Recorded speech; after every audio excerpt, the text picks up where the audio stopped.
Words have definitions and words have meanings. And sometimes the two don't match.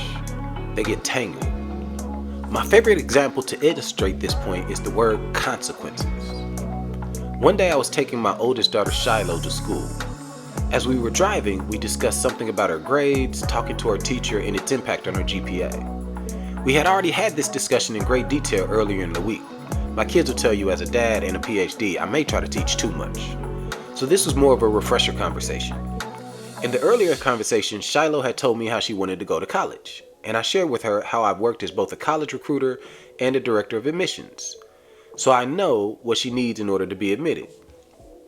As we neared the school, I tried to shorten our conversation because I knew it was coming to an end. So just before she got out of the car, I said, "So just make sure you remember to do it because..." I paused and said, "Never mind. We've already talked about the consequences."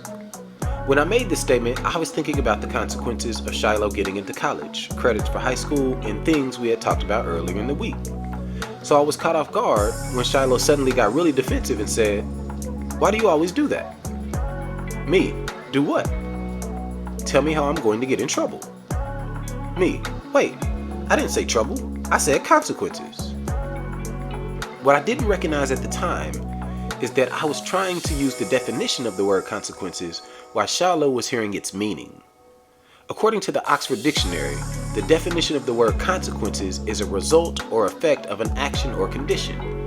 Consequences are simply the result of an action or condition. There is nothing about punishment in the definition. However, in American culture, whenever the word consequences is used, it is almost always associated with punishment, especially when talking to children.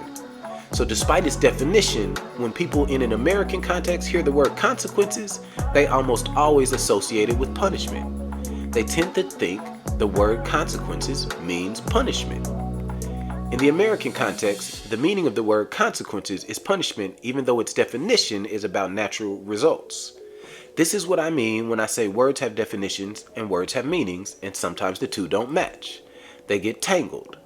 Definition is what a word is supposed to mean, while meaning is how we treat it.